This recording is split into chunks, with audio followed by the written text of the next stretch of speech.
Nous étions en 1983. Un vent nouveau soufflait sur le palais de justice de Palerme. L'information avait filtré. Des enquêtes étaient menées contre des personnalités que nous pensions intouchables. Les cousins Ignazio et Nino Salvo étaient les hommes les plus riches de Sicile. On les appelait « messieurs 10%. Grâce à leur lien avec la démocratie chrétienne, ils avaient obtenu la charge de collecter les impôts moyennant une commission 3 fois supérieure à celle qui était en usage en Italie. Le bruit courait qu'ils étaient en odeur de mafia. Certains les soupçonnaient d'y être affiliés rituellement. L'instigateur de ces enquêtes était un magistrat, Rocco Chinnici. Il s'était entouré d'une équipe de jeunes juges d'instruction, dont Giovanni Falcone et Paolo Borsellino.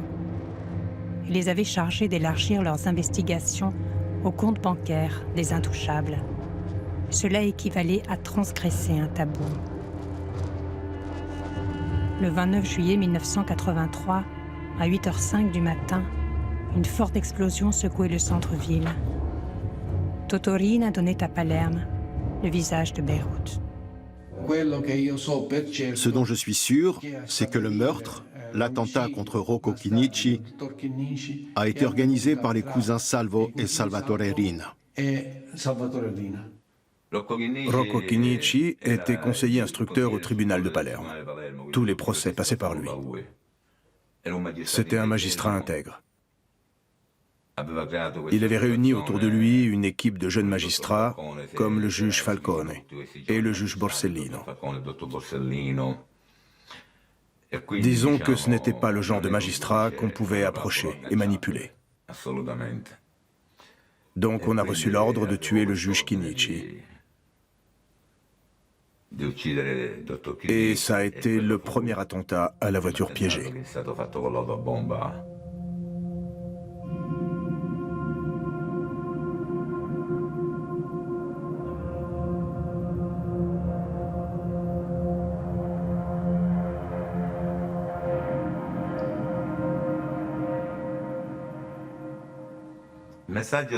À chaque fois, le message était le même. On finissait toujours par obtenir ce qu'on voulait. Alors soit ils obéissaient, soit on leur réservait le même sort. Ils ne pouvaient compter sur aucune protection, c'était ça le message.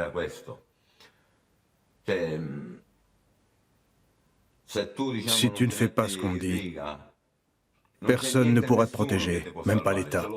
On arrive. Si c'est pas aujourd'hui, ce sera demain, mais on viendra te chercher.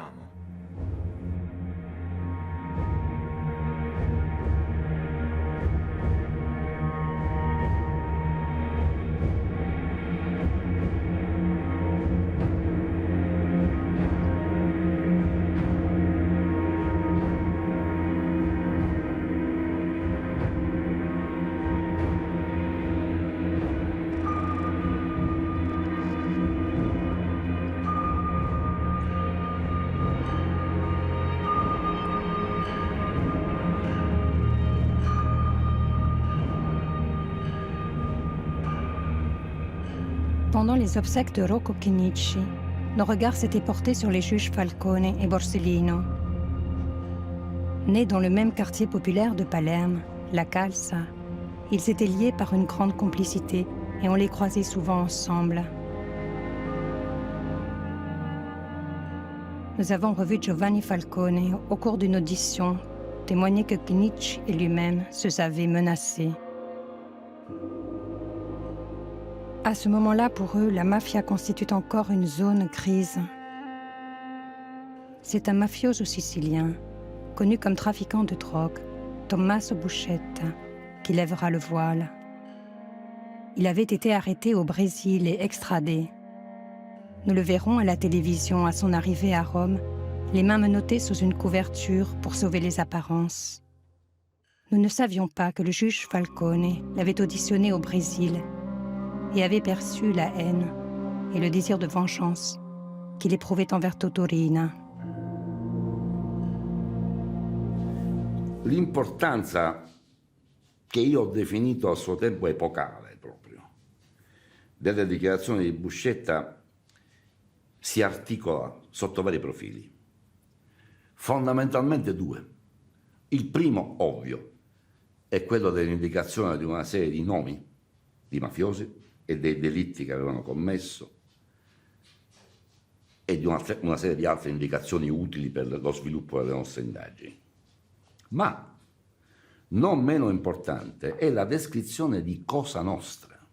Buscetta ti fa conoscere l'organizzazione, la struttura. Chi se lo poteva immaginare che Cosa Nostra ha una struttura verticale, una piramide, in cima alla quale, fatta dalle varie famiglie mafiose, in cima alla quale esiste la commissione o cupola, la chiamano o commissione o cupola. Noi andavamo. Nous, on était en train de tâtonner dans le noir pour essayer de comprendre quels étaient les secrets de Cosa Nostra. Quali erano i segreti di Cosa Nostra. Buscetta a allumé la lumière. Il a braqué les projecteurs sur Cosa Nostra et il nous a éclairés. Tutto questo è accaduto, a mio parere, per una doppia combinazione, ciascuna delle quali è legata all'altra, le due componenti. Primo, il colpevole è Riina. Secondo, il colpevole è Falcone. Perché Riina crea delle condizioni interne a Cosa Nostra con la sua strategia del terrore, per cui Buscetta si incazza. Non potendo ammazzare lui, a Buscetta gli ammazzano due figli maschi che stavano a Palermo e che non avevano niente a che fare con la mafia. Gli ammazzano il marito della figlia femmina che stava a Palermo e non aveva niente a che fare con la mafia. Gli ammazzano uno dei suoi fratelli e il figlio di questo fratello. Non c'è bisogno di essere mafiosi per incazzarsi di fronte a tutto questo, non potendo ammazzare lui. Tutto questo è voluto da Riina.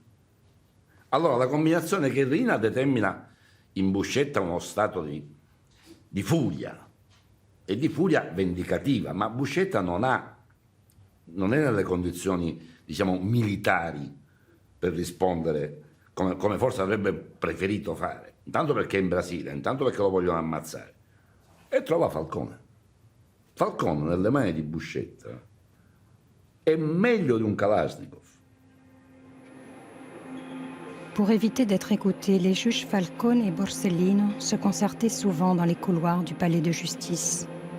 Évoquait-il celui qui, 10 ans auparavant, en 1974, mû par le remords, s'était présenté de son plein gré à la police judiciaire de Palerme pour raconter ce qu'il savait de Cosa Nostra.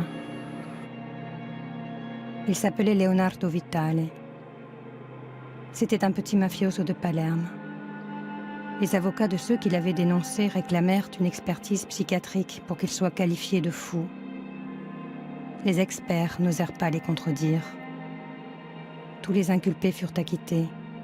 Lui seul fut condamné à 10 ans d'internement dans un asile psychiatrique.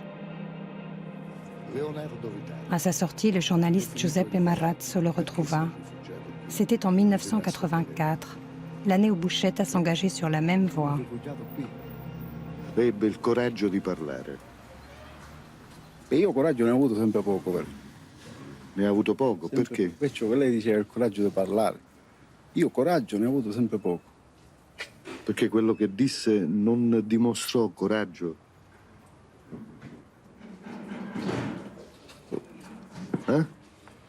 No, perché mi hanno accusato di essere pazzo, perciò semmai ha potuto dimostrare pazzia. Invece non lo è lei. Lei parlò lucidamente.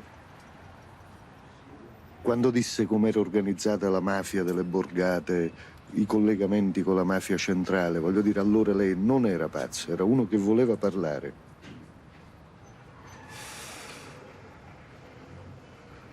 Ecco, che cosa la spinse a parlare?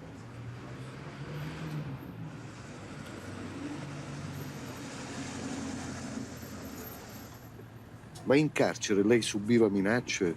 Sì. Che le facevano? Vabbè, ma non è il caso di parlare. L'operazione Buscetta, chiamiamola così, cioè raccolta delle sue dichiarazioni, ricerca di tutte le conferme e emissione di 365 mandati di cattura, dura più di 2 mesi. Nessuno ha saputo che Buscetta collaborò. Non so quante altre volte in Italia è successa una cosa del genere, parlo del mondo giudiziario italiano, tanto per essere chiari. Noi eravamo 10 a saperlo, più la polizia, ma lo sapevamo solo noi e non era una notizia da niente. Non è filtrato neanche il sospetto.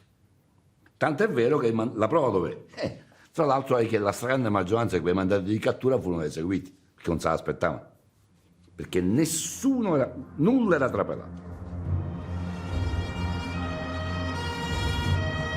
Le 29 septembre 1984, nous avons entendu les sirènes des voitures de police balayer les rues de Palerme.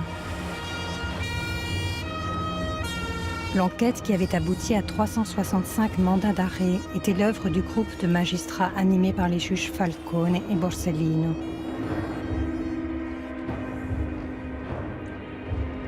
Le 12 novembre, il faisait arrêter les cousins Salvo pour association mafieuse. Les masques tombaient. Un homme demeurait en cavale, Totorina.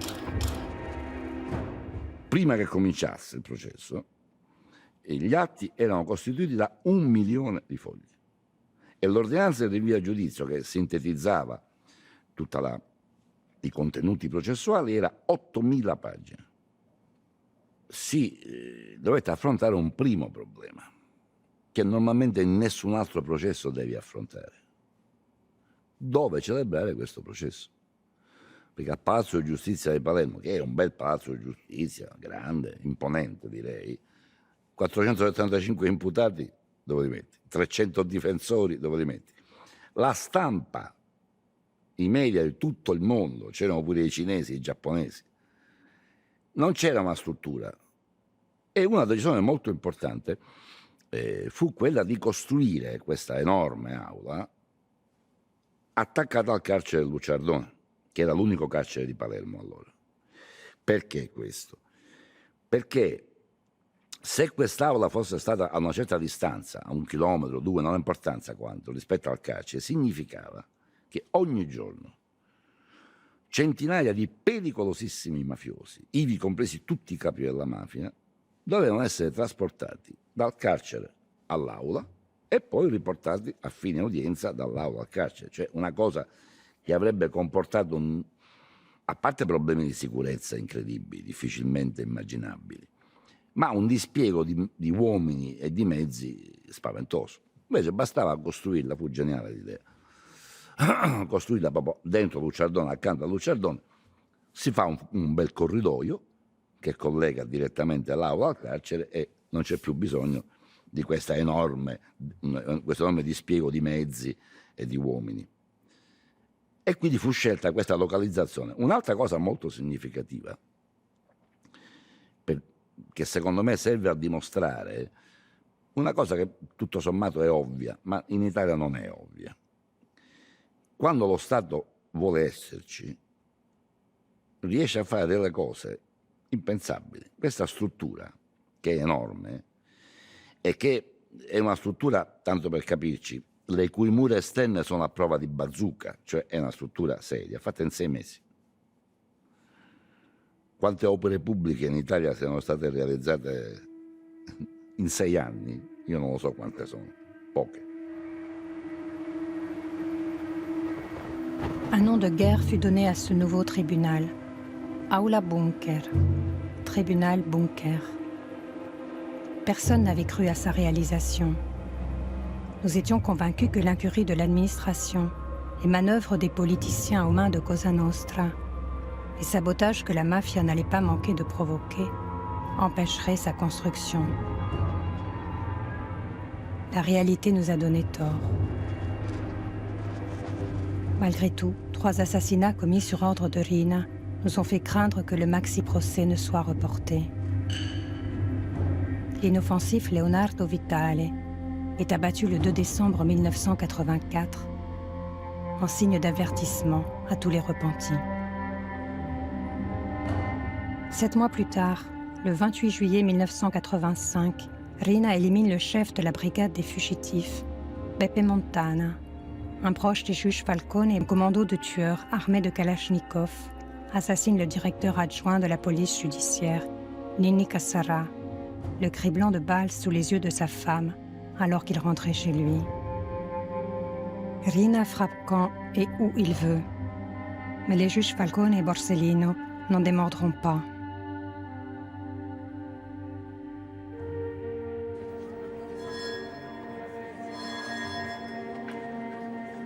La Corte.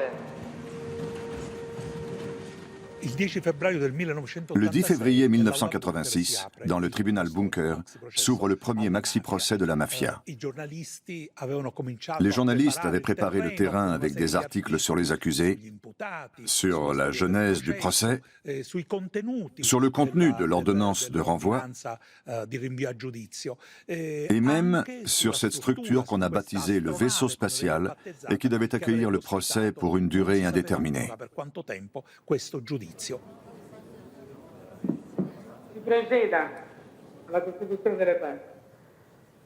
Il presidente di quella corte, che si chiama dottor Alfonso Giordano, era un civilista, non c'entrava niente col penale. Era un magistrato, devo dire anche un giurista, che si era sempre occupato di civile. Perché viene scelto Giordano? Perché tutti quelli che erano candidati, diciamo, a presiedere questa corte e che erano magistrati che si occupavano di penale, tutti trovarono il modo di evitare di assumere questo incarico. Parlo di colleghi, non faccio i nomi. E questo credo che sia una cosa che debba fare riflettere. Invece, con i giudici popolari, contrariamente a quello che accade a Torino col processo delle Brigate Rosse, noi problemi non ne abbiamo avuti. Questo va detto, va sottolineato, e lo dico da siciliano soprattutto. Professori di scuola, un impiegato delle poste, gente aveva fatto scelte di vita completamente diverse e si ritrovava a comporre il collegio giudicante nei confronti dei peggiori capimafia e con riferimento ai delitti più esecrabili che si possano immaginare. Siciliani, pure loro, a Palermo. Alla fine di un'operazione chirurgica proprio su questi imputati, sul numero, ne abbiamo messi assieme per il maxi processo 475. In questi 475 c'era uno spaccato importante del popolo mafioso, nel senso che tu andavi dal killer al semplice trafficante di droga a tutti i capi di Cosa Nostra, tutti, con la prima volta nella quale si portava a conoscenza dei giudici una delle regole fondamentali di Cosa Nostra, che in questo caso aveva una grande refluenza processuale, cioè a dire che gli omicidi più rilevanti non potevano essere commessi se non con l'avallo e la condivisione da parte della commissione, cioè del gruppo di vertice, il che vuol dire che il gruppo di vertice doveva rispondere di essere mandante di quegli omicidi, ovviamente. E questa era un'applicazione di grande conseguenza, di grande significazione processuale, della conoscenza di Cosa Nostra che grazie ai collaboratori di giustizia, e Buscetta in particolare, avevamo acquisito. Les juristes et les journalistes ont beaucoup débattu du théorème Buscetta. Qu'est-ce que c'est? C'est la thèse selon laquelle la moindre action de la mafia, qu'il s'agisse d'un délit, d'une affaire ou d'une extorsion, ne pouvait être commise sans que les chefs n'en soient informés, ce qui les rendait co-responsables. Aucun délit ne pouvait être commis en Sicile sans l'aval des chefs de Cosa Nostra. Ces chefs étaient donc responsables, au même titre que les tueurs à gages, de tous les crimes commis en Sicile. Au début de chaque audience, nous scrutions les cages où se tenaient les inculpés. Michele Greco, le chef de façade de Cosa Nostra, est apparu un jour en tenue blanche, sans doute pour justifier son surnom, le pape. À l'autre extrémité, Luciano Liggio, le chef évincé par Riina, exhibait ses costumes et ses cigares d'un autre temps. Entre eux, le trésorier de Cosa Nostra, Pippo Calò. Principal inculpé et principal absent, Toto Riina, recherché depuis 17 ans. Non tutte le udienze furono uguali. Toutes les audiences n'avaient pas le même intérêt. Quand Tommaso Buscetta apparaît, en avril, la salle est bondée. Tous les accusés sont présents, y compris les accusés en liberté, toutes les parties civiles, des centaines de journalistes, des centaines de curieux qui avaient fait la queue à l'extérieur pour voir le boss des deux continents, dont on n'avait vu que quelques photos jusque-là. Et voilà qu'une porte s'ouvre au fond de la salle. On voit un groupe d'agents escorter un homme très élégant, fauve, la main dans la poche, comme s'il tenait un revolver. C'est un des chefs de la police et un ami proche du juge Falcone, Antonio Manganelli.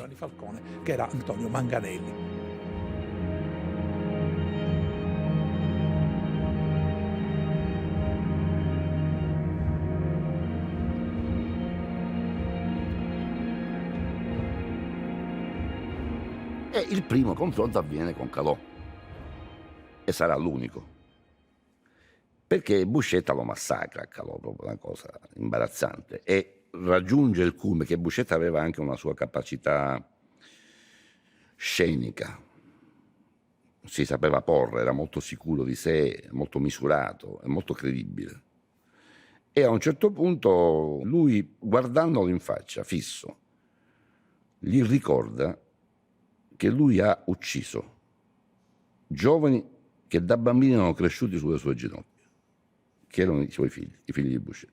Ed era vero, perché essendo i due grandi amici, chissà quante volte i figli di Buscetta saranno stati sulle ginocchia di questo zio, a giocare con questo zio. E tu, proprio così, a un certo punto hai deciso di farli ammazzare. E lì calò un silenzio impressionante. Finisce il confronto e tutti i difensori degli imputati che avevano chiesto i confronti successivi si alzano ad uno per dichiarare a verbale che rinunciavano. Io lì ho capito che avevo vinto il processo. Cioè tutti i mesi successivi sono stati una noia tremenda, perché il processo lo vinceva il pubblico ministero. La confrontation que tout le monde souhaitait entre Buscetta et Toto Riina n'aura pas lieu durant le maxi-procès. Mais 7 ans plus tard, à Rome, une fois Riina arrêté, Buscetta n'avait rien perdu de sa rage. Buscetta può rivolgersi direttamente all'imputato Riina. Presidente, io volevo... No. Posso chiedere? Dica. Io rifiuto il confronto con... Già l'ha detto. Lei aveva chiesto il confronto con tutte le persone. Aveva chiesto, ora ho letto queste cose, signor giudice, e non voglio fare più confronti con questo signore. Senta, lei ha detto io non voglio essere sottoposto a confronto con Buscetta perché non è della mia statura, è uno che ha troppe amanti. Ma lei che cosa ne sa? Non ho detto amante, ho detto anche tante mogli. Tante mogli, tante donne, vabbè. E io posso dire... E che ne sa lei? Io posso dire che l'ho letto nei giornali, perché tutte le riviste e tutti i giornali le portano. Poi, signor Presidente, come mio nonno, parto di mio nonno, che io quando mi riferisco di moralità parlo della mia famiglia. Mio nonno è rimasto vedovo a 40 anni e aveva 5 figli con papà e non ha cercato più moglie, non ha sposato. E mia madre è rimasta vedova a 36 anni, quindi noi viviamo lì, nel nostro paese di correttezza morale. Se lui non vuole parlare con me, io a voi devo farvi conoscere chi è costui, perché lui parla di moralità con me per le donne. Però io vorrei sapere da voi tutti e da lui stesso con quanto coraggio lui può dire a me di moralità quando è l'artefice della fine dei miei cari. Quest'individuo può parlare di moralità quando ha ucciso tanta gente innocente. Lui parla di moralità a me. Dov'è la sua moralità, Riina? La faccia vedere, la faccia conoscere. Dov'è la tua moralità? Moralità? Io ci domanderei, ma no, lasciamo perdere, dai. Non siamo perdere.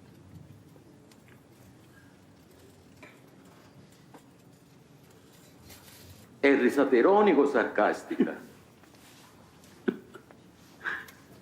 Rina, lei può non rispondere, però se si diverte o partecipa alla corte perché si diverte o non si diverte. Non commento.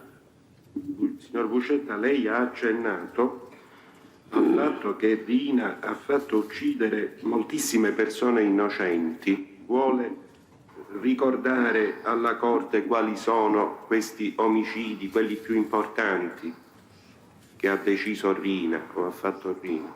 Ma lei sta scherzando? Ma tutti. Tutti. Chi è che non si rivolgeva a lui per fare un omicidio? Lei pensa che hanno ucciso i miei figli o li hanno fatto scomparire i miei figli e lui non lo sa. Lui ha deciso tutti gli omicidi che sono successi nel Siciliano. Tutti. Lui era il vero capo della commissione. Era lui che decideva. Le 21 novembre 1987, après environ 650 jours d'audience, de procès, des journées entières de débats, après les réquisitoires et les requêtes des procureurs et les plaidoiries de plus de 200 avocats, le président Giordano se retire en salle de délibération avec le juge assesseur et les jurés. Avant que la Cour se retire, le pape de Cosa Nostra a demandé la parole pour faire une déclaration typiquement mafieuse. Dunque, forse c'è Greco che vuole parlare. Cella 19. La serenità è la base fondamentale per giudicare. Non sono parole mie, sono parole del nostro Signore, che lo raccomandò a Mosè, quando deve giudicare che ci sia la massima serenità, che è la base fondamentale. E vi auguro ancora, signor Presidente, che questa pace vi accompagnerà nel resto della vostra vita, oltre a questa occasione. Vi accompagna nel resto della vostra vita. Questo io volevo dire, signor Presidente. Va bene. La Corte, per la sua composizione effettiva, si ritira in Camera di Consiglio. La Corte. La Cour s'est enfermée un mois entier pour délibérer. Le président Giordano a prononcé contre les 475 inculpés 19 condamnations à une perpétuité incompressible à l'encontre des chefs de Cosa Nostra. Falcone et Borsellino gagnent le premier acte. Per la prima volta veramente la mafia era alla sbarra e per la prima volta furono inflitti ergastoli ai capi di Cosa Nostra, direi a tutti i capi di Cosa Nostra. Riina non aveva mai subito una condanna all'ergastolo, il primo ergastolo lo subisce col maxi processo. Provenzano condannato all'ergastolo, e l'elenco sarebbe lungo, cito Riina e Provenzano perché stiamo parlando soprattutto di loro. E da quel momento si apre una fase, molto significativo anche questo, si apre una fase di pax mafiosa, viene chiamata, cioè a dire durante il maxi processo Cosa Nostra non ammazza più, perché ha avuto garanzie che quando il maxi processo arriverà in Cassazione, perché in Italia noi abbiamo 3 gradi di giudizio, e quello definitivo è quello della Cassazione, Cosa Nostra aveva avuto garanzie che in Cassazione il processo sarebbe stato, la sentenza sarebbe stata annullata, insomma si sarebbe in qualche maniera, non dico finito a tarallucci e vino, ma insomma sarebbe stato molto ammorbidito. Questa garanzia la diede l'onorevole Salvo Lima.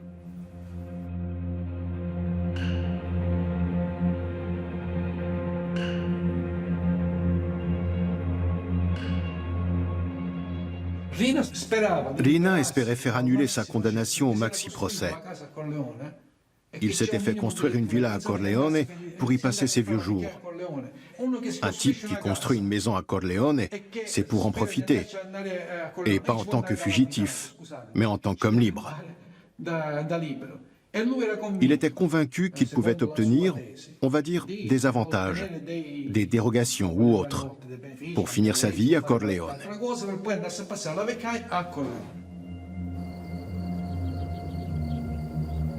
Nous avons vu les images de l'imposante villa que Riina s'était fait construire pour y vivre avec son épouse ses 4 enfants et leurs futurs conjoints. Pour en jouir, il devait franchir l'obstacle de la cour d'appel. En signe d'avertissement, il fit tuer le magistrat qui avait accepté de la présider, le juge Saetta, et son fils qui se trouvait à ses côtés. En vain, la perpétuité de Riina est confirmée en appel. Après le procès en appel à Palerme, le procès part en cassation à Rome. Nous, les mafiosi, on était confiants parce qu'à Rome, en cassation, il y avait le juge Corrado Carnevale qui s'occupait de tous les procès de la mafia. Tous, sans exception. Il avait mis en place un système qui lui attribuait tous les procès de la mafia. Et régulièrement, il acquittait tout le monde. Personne n'était jamais condamné. Il trouvait toujours un vice de forme. Et plus les mafiosi étaient importants, plus il les acquittait facilement. Mais tout ça, le juge Falcone le sait.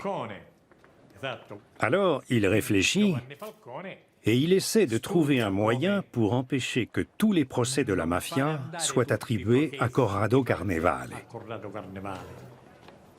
Allora Falcone, il 1° marzo del 91, aveva preso servizio perché era stato nominato direttore generale degli affari penali al Ministero della Giustizia a Roma. Direttore generale degli affari penali. E che fa Falcone? Si inventa un cambiamento organizzativo, nel senso che i presidenti delle varie sezioni della Cassazione sarebbero stati interessati da una rotazione, cioè periodicamente cambiavano, non più sempre lo stesso presidente in ciascuna sezione, ma rotazione dei presidenti. Questa rotazione che cosa comporta? Sono fatti questi. Comporta che, guarda caso, all'udienza del 30 gennaio 92, udienza in cui si trattava il maxi processo, la rotazione non prevedeva la presidenza di Corrado Carnevale all'ammazza sentenza, ma la presidenza di un altro presidente, il dottor Arnaldo Valente. E il processo, sarà una casualità per carità, finisce come finisce, cioè un disastro per Cosa Nostra, non viene annullato niente, tutto viene confermato. Vuoi che Cosa Nostra non abbia collegato, devo dire che così era, tutta questa rivoluzione, diciamo, all'iniziativa di Falcone?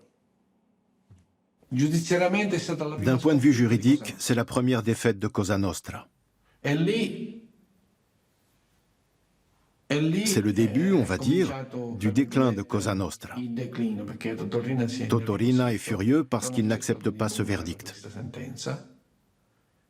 C'est la première fois qu'il est condamné à perpétuité. Alors son rêve est brisé et ça le rend complètement fou. Il disjoncte.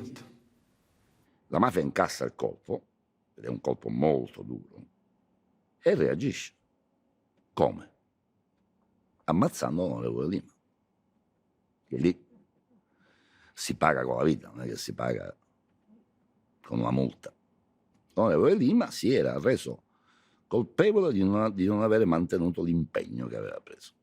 Tout le monde était au courant qu'il était le représentant du pouvoir politique auprès des familles mafieuses, qu'il était un trait d'union entre le courant démocrate chrétien d'Andreotti à Rome et les hommes politiques siciliens qui offraient des garanties aux mafiosi. Mais je ne pensais pas que Riina irait jusqu'à ordonner son meurtre.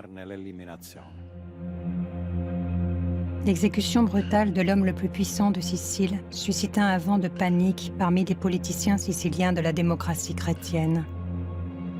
Ils avaient bénéficié des votes de la mafia et n'étaient plus en mesure d'offrir de contrepartie. On lisait dans leurs regards une même interrogation. Qui serait le suivant? L'indomani sera vado a prendere un aperitivo a casa di Giovanni Falcone ed eravamo Giovanni Falcone, sua moglie, io e Paolo Borsellino, sostanzialmente a valutare l'omicidio Lima, il suo significato. E la valutazione fu univoca. Cioè è chiaro ed evidente che la famosa polizza sulla di assicurazione sulla vita di cui aveva parlato Paolo Borsellino a proposito del maxi processo era scaduta. Cioè Paolo Borsellino sosteneva, e i fatti lo confermarono, sin dall'84, che finché il maxi processo era pendente, cioè non definitivamente chiuso, a noi non ci avrebbero ammazzato. Perché, tu capisci, ammazzi Borsellino, ammazzi Falcone durante il maxi processo, nell'ottica mafiosa era, voglio dire, troppo facile pensare che la sentenza sarebbe stata ancora più dura. E quindi Paolo ebbe questa intuizione giustissima. Cioè, finché c'è il maxi processo pendente noi siamo tranquilli. Appena finisce il maxi processo, se finisce male per loro, testualmente la frase fu: sono cazzi amari. L'uccisione di Lima era la conferma.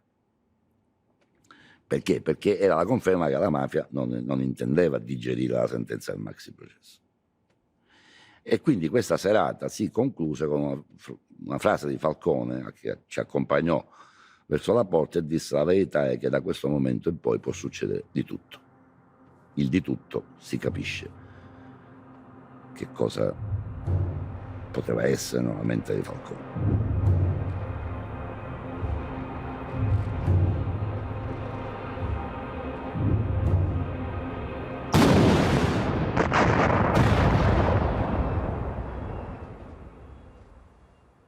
Qui c'era l'autostrada. Questa è la croma di Giovanni Falcone, guidata da Giovanni Falcone. Non esiste più il davanti. E questa è la voragine. Saranno almeno 10 metri. Tutta la sete autostradale è stata distrutta, non esiste nemmeno più la barriera laterale. Ils ont utilisé un conduit d'évacuation des eaux de pluie qui passait sous l'autoroute. Ils se sont servis d'un chariot de supermarché ou d'un skateboard sur lequel ils ont déposé des barils pleins d'explosifs, 400 kilos d'explosifs, avec un détonateur qu'ils ont actionné à distance. En fait, à quelques fractions de secondes près, ils ont manqué la voiture de Falcone. Ils ont désintégré la voiture de devant, celle que conduisait Antonio Montinaro, son garde du corps. Mais avec le gouffre et l'onde de choc, l'avant de la voiture de Giovanni Falcone a été détruit. Il a été projeté contre le pare-brise avec son épouse Francesca et ils sont morts tous les deux.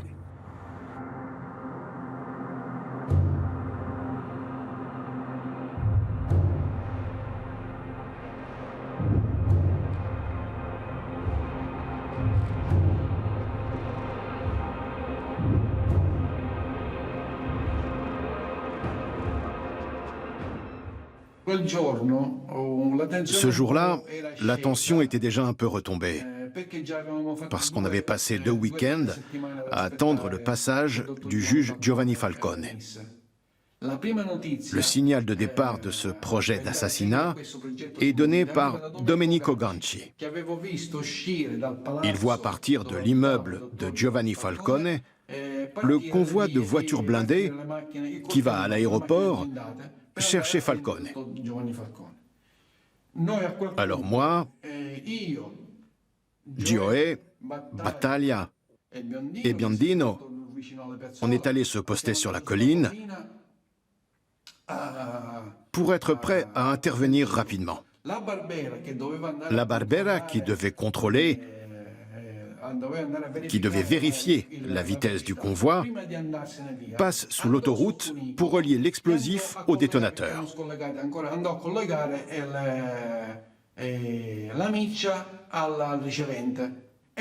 À partir de ce moment-là, tout est entre nos mains, à Gioè et à moi. Il voit le convoi approcher du vieux frigo qui servait de repère. Mais quand Gioè me dit « vas-y », je reste cloué sur place, incapable de bouger. C'est comme s'il parlait à un mur. Gioè me répète « vas-y ». Il hausse un peu le ton. Mais je reste figé, comme si quelqu'un m'empêchait de pousser le bouton, enfin le levier. Il crie une 3e fois encore plus fort « vas-y ». Et je résiste une 3e fois. Mais comme par réflexe, je finis par pousser le levier.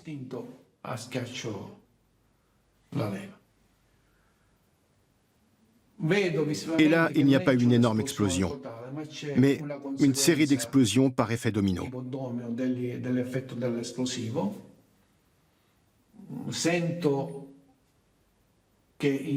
J'entends des débris qui tombent par terre et des alarmes qui sonnent partout dans le voisinage. Et puis on rentre à Palerme.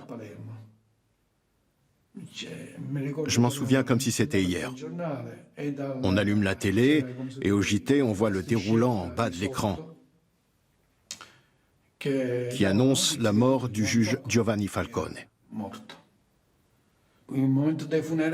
J'ai regardé les funérailles à la télé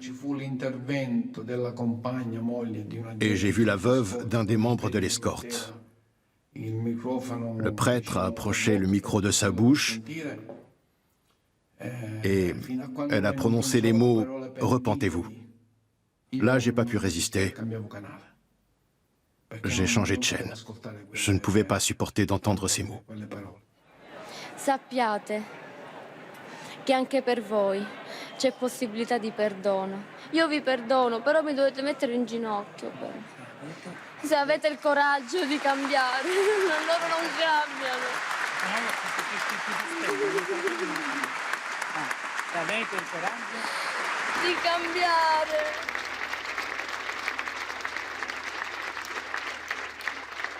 Il a plu sur Palerme le jour des funérailles.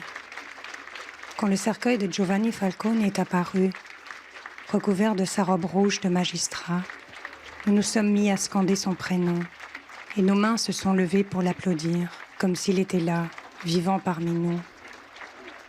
Nous aimions cet homme. Sa mort rendait ce sentiment flagrant. Lorsque les hommes politiques et les officiels sont sortis compasser de l'église San Domenico, les plus jeunes d'entre nous n'ont pas pu se retenir de les traiter de bouffons. In quei giorni, sono dati certi, 2 ufficiali dei carabinieri contattano Vito Ciancimino. Contattano Vito Ciancimino perché Ciancimino indubbiamente era molto legato soprattutto ai corleonesi, a Riina e Provenzano, e comunque a Cosa Nostra, e sostanzialmente quella che comunemente viene chiamata trattativa, è un termine su cui potremmo anche discutere, ma insomma va bene per capire quello che vogliamo dire, per cercare di capire cosa voleva la mafia per fermare le stragi. Insomma, il timore fondato era che dopo l'uccisione dell'onorevole Lima a marzo del 92, dopo la tremenda uccisione di Giovanni Falcone, di sua moglie e dei 3 ragazzi della scorta, questa strategia potesse continuare. Riina a 2 objectifs quand il décide de tuer Falcone d'une manière aussi spectaculaire. Le premier, se débarrasser de son pire ennemi. Et c'est réussi puisqu'il meurt dans l'explosion. Et le second, faire peur aux institutions. En fait, il fait une démonstration de sa force militaire. Et là, il rédige ce qu'on appelle en sicilien un papello, c'est-à-dire une requête qu'on ne peut pas refuser. Je t'envoie une demande, et si tu veux que j'arrête de te faire la guerre, tu dois accepter ma requête.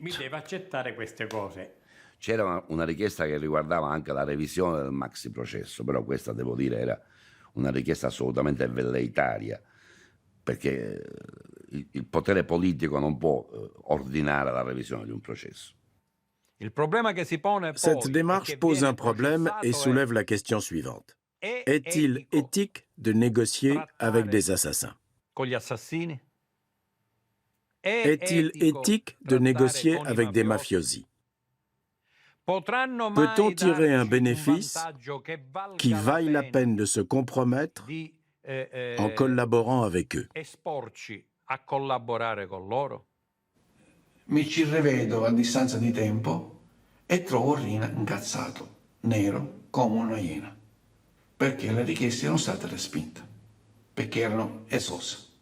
E sinceramente mi viene difficile e mi viene difficile capire o chi poteva accettare una cosa del genere, specialmente con, chiudo l'argomento, con il dottor Borsellino ancora in vita.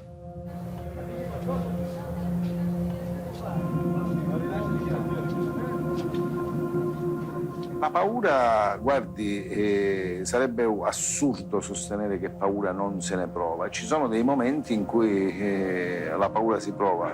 L'importante è che assieme alla paura ci sia il coraggio.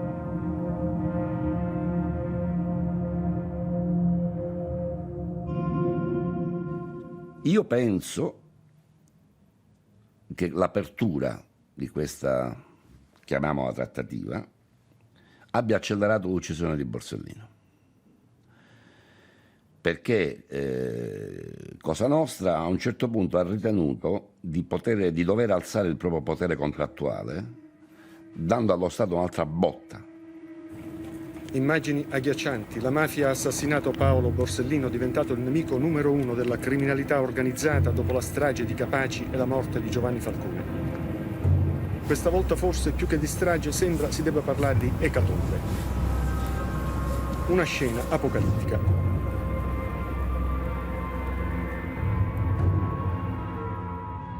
È toccato a me per primo di inciampare in quello che restava di Paolo Borsellino.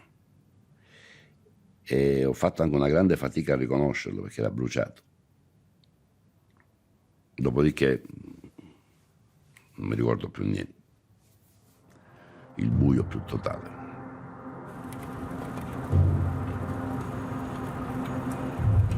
Nous revoyons les images de la dévastation quand le supérieur des juges Falcone et Borsellino, le magistrat Antonino Caponetto, un juste parmi les justes, est apparu sur l'écran. È finito tutto. Perché è finito tutto, dottore Caponetto? Perché è finito tutto? Perché non mi faccia dire altro. Non mi faccia dire altro. Le lendemain, cet homme frêle se ressaisissait et retournait au combat. Sa décision, son geste, allait ranimer tous ceux qui, comme lui, voulaient combattre Cosa Nostra et arrêter Riina.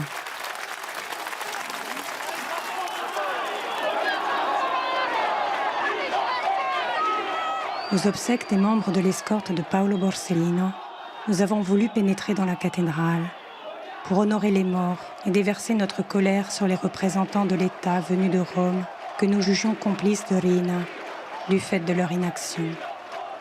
Les barrages ont fini par céder. Le président de la République et le directeur de la police nationale n'ont dû leur salut qu'au procureur Ayala, dressé devant l'assistance qui hurlait que la mafia sorte de cette église.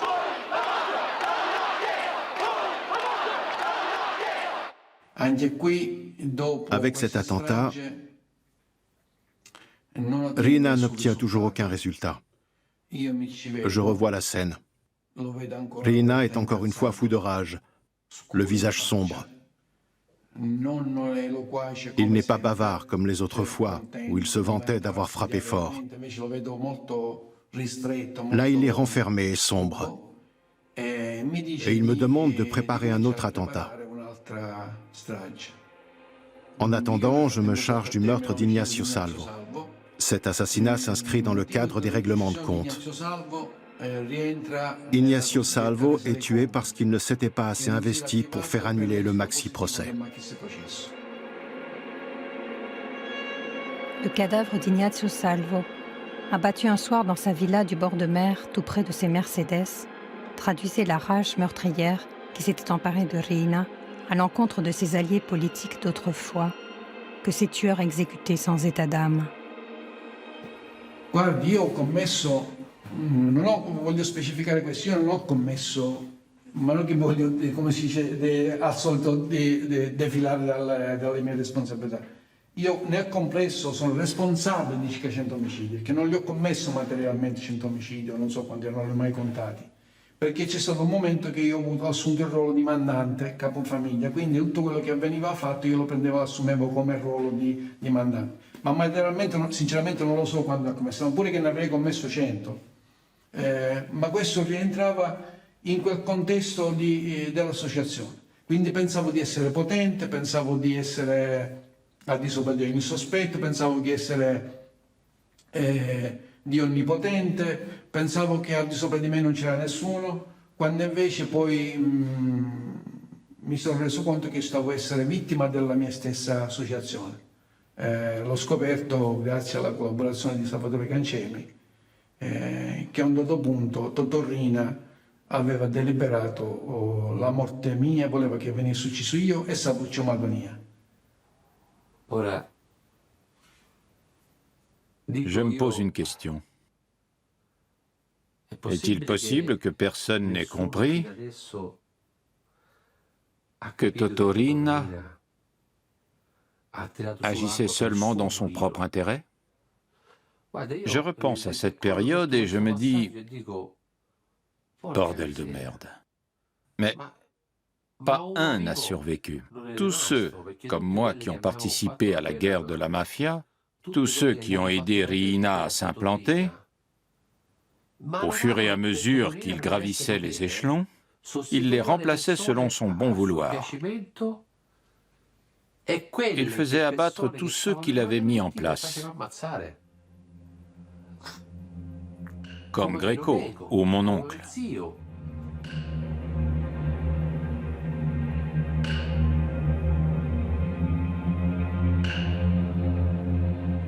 Qu'est-ce qui s'est passé?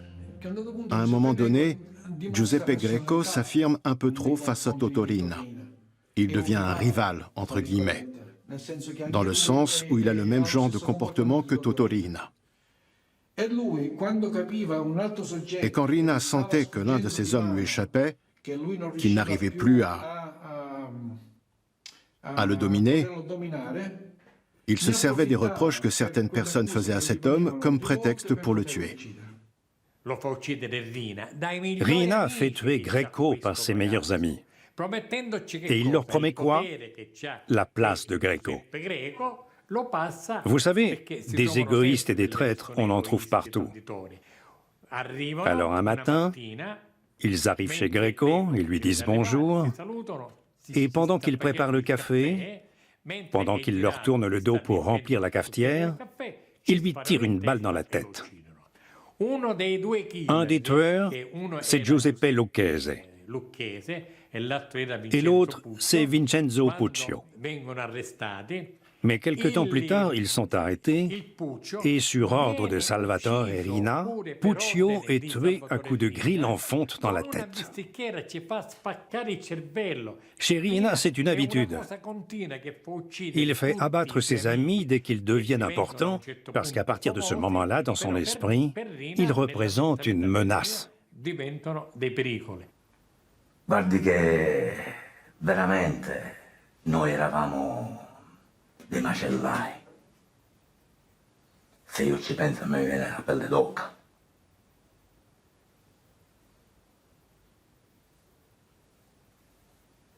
E tutto questo è stato fatto per Totò Riina. Che è una cosa impressionante. Per conto di Cosa Nostra ho fatto tante cose. Ho commesso tante brutte cose. E fra tante queste brutte cose ci sono pure gli omicidi di 2 fratelli di mio papà. Non ne potevo fare a meno, perché una volta che avevano deciso che doveva morire Vincenzo Anselmo e che è stata più che altro una tragedia quella che ci hanno fatto a mio zio, perché non è vero nulla di quello che dicono, che se lo voleva fare con una donna, con una ragazza, perché solo così lo potevano, solo facendo la tragedia. Ma io non l'ho potuto salvare. Ho cercato, quando mi è stato detto, lui incontrarmi con Totò Riina, e lui non mi ha voluto ricevere in quel determinato contesto. Cercai di spararci, ho detto ci sparo io. E hanno proibito pure di spararci, perché doveva scomparire. Lo dovevano prendere e dovevano scomparire. perché non volevano che me, perché io sapevo cosa significa morire per strangolamento e morire con un colpo di pistola. 100.000 volte meglio morire con un colpo di pistola che non essere strangolato. Perché con un colpo di pistola si muore a 3 secondi. Invece con il laccio a collo ci vuole il tempo ed è brutto. Brutto, brutto, brutto. Dopodiché, dopo questa scomparsa, il fratello lo viene a sapere che è scomparso suo fratello, che sarebbe un altro fratello, Salvatore. Mio zio muore a ottobre e ai primi di novembre a noi ci arriva la notizia, a me, sempre a me, mi portano la notizia che mio zio sta collaborando con la polizia, con i carabinieri. E mi dicono che si merita la morte. Ci vado io, non vi preoccupate, fate come se fosse già cosa fatta. Ci sono salito a casa davanti a sua moglie e ai suoi figli, ci ho sparato e me ne sono andato. E già quando ti combinano te lo dicono, che prima viene Cosa Nostra e poi viene la famiglia di sangue. Prima viene Cosa Nostra e è come se fanno un lavaggio di cervello. Prima viene Cosa Nostra e poi viene tutto il resto. Io non mi potevo mettere contro Totorina. Totorina era Dio in terra. Questo era Totorina a Palermo. E chi si metteva contro di lui era perso, era finito. Dans ce climat de terreur, un homme craint pour sa vie. Il s'appelle Baldassare Di Maggio. Rina l'a nommé régent d'une bourgade proche de Corleone. De peur d'être éliminé, il quitte la Sicile et se réfugie dans le nord de l'Italie. Des carabiniers l'arrêtent pour une broutille. Il parle. Il sait, dit-il, comment arrêter Rina. Il suffit de filer ses 2 chauffeurs. Un commando de carabiniers dirigé par un capitaine qui se fait appeler Ultimo, le dernier des derniers, parvient après de longues filatures à un ensemble résidentiel devant lequel il place une caméra. Baldassare Di Maggio reconnaît d'abord Madame Rina. Puis le 15 janvier 1993, Totorina.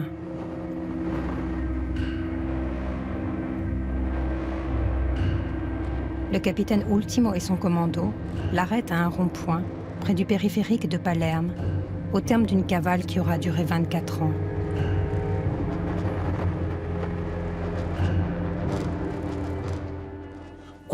Ce jour-là, on devait se réunir, pas avec tous les membres de la commission, mais avec les plus importants et les plus proches de Rina.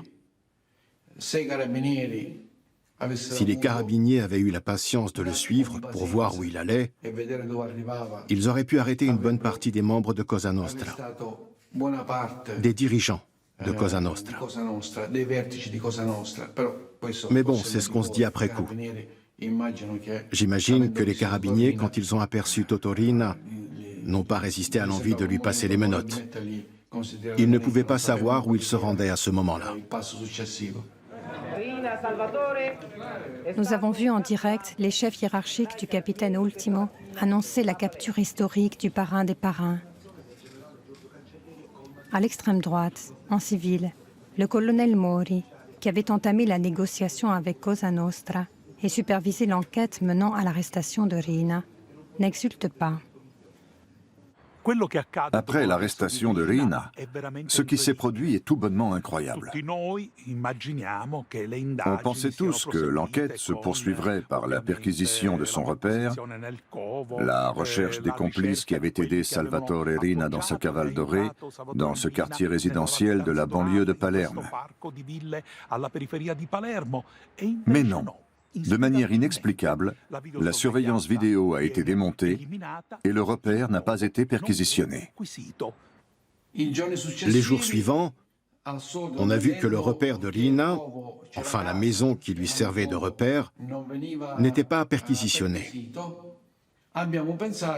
Alors on a décidé de la nettoyer, d'enlever les vêtements, tout ce qu'il y avait, le coffre-fort, tout ce qui aurait pu conduire à Rina. Je n'ai pas vu ce qu'il rangeait dans ce coffre-fort. Mais je suis sûr à 99%, et même 100%, que c'est sa femme, Ninetta Bagarella, qui a tout emporté. C'est peut-être quelqu'un d'autre, mais je pense que c'est elle. Elle a pris la plupart des papiers et elle les a emportés à Corleone. Moi, j'ai habité avec Rina, dans d'autres maisons. Et je peux vous garantir que dans ces coffres-forts, il y avait des actes notariés, des livres de comptes. Enfin, toute sa vie.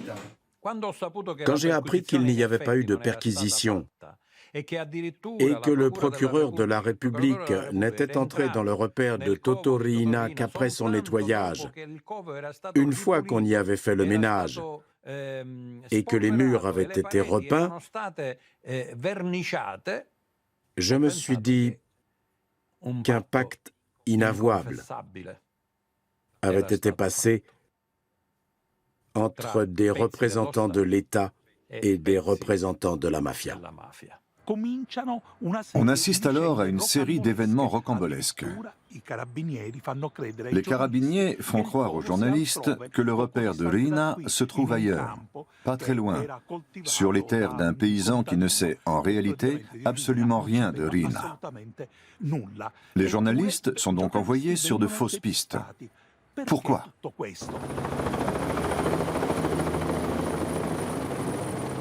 Certains journalistes ont accepté de se prêter à la mise en scène des carabiniers avec hélicoptères, troupes d'élite et assauts factices. Pour tromper qui? Et qui tirait les fils de cette mascarade? Quelques jours plus tard, les carabiniers confiaient une équipe de télévision dans ce qui était censé être le repère de Riina. Rien n'y manque, ni la cache, ni le coffre-fort à taille d'homme, ni les bouteilles de lait des enfants, ni le bureau du boss, et pour clore le tout, une piscine, dans une villa qui n'a jamais été celle de Riina. Perché tutto questo? Perché non è stata fatta la perquisizione del covo? Com'è possibile che un'indagine così importante si sia in qualche modo arresa di fronte a tutto questo? Ci saranno 1000 spiegazioni. Il colonnello Mori dirà che ci sono state incomprensioni con la procura, il capitano Ultimo dirà che in realtà non si potevano trattenere gli uomini qui in via Bernini perché ormai il covo era scoperto e poteva essere pericoloso, e i magistrati diranno invece che loro erano stati rassicurati dai carabinieri che le indagini stavano continuando e proprio per poter continuare e magari poter arrivare all'arresto di alcuni complici di Riina non bisognava assolutamente fare irruzione nella villa che aveva ospitato il capo dei capi. Insomma, 1000 spiegazioni, tutte contraddittorie l'una con l'altra.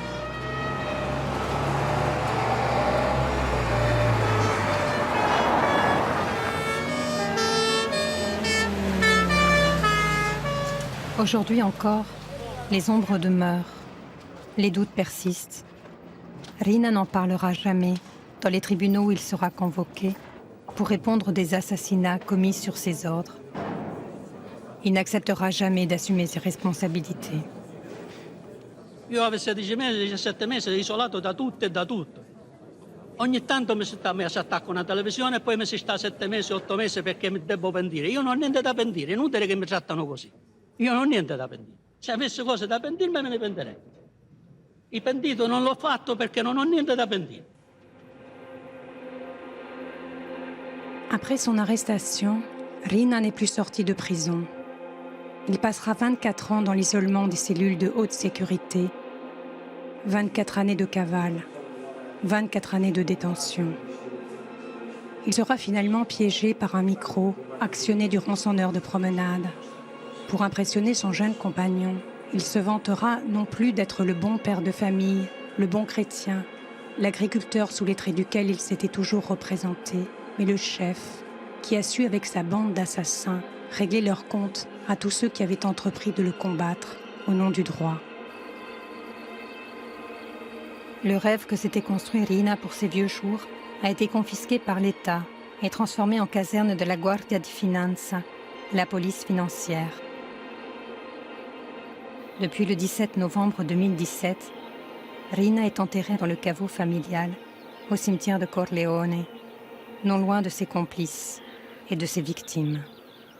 Io penso che lo stato di salute attuale della mafia siciliana, guai a pensare che sia uno stato di salute talmente grave per cui Cosa Nostra è ricoverata in rianimazione, questo sarebbe un errore, ma non è uno stato di salute, diciamo che è ricoverata in corsia.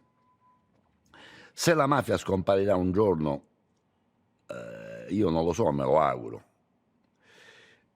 Mi avvalgo di una osservazione la cui valutazione affido a chi ci ascolta. A questa stessa domanda Giovanni Falcone rispose in questa maniera.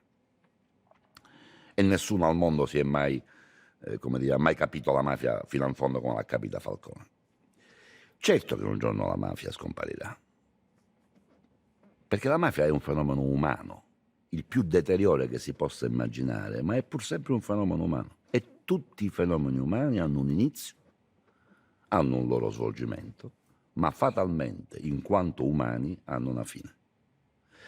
Io penso che Falcone avesse ragione. Il problema è quando dallo svolgimento arriveremo alla fine. Per capire come la penso, temo che io quel giorno non ci sarò sulla terra, sarò altrove.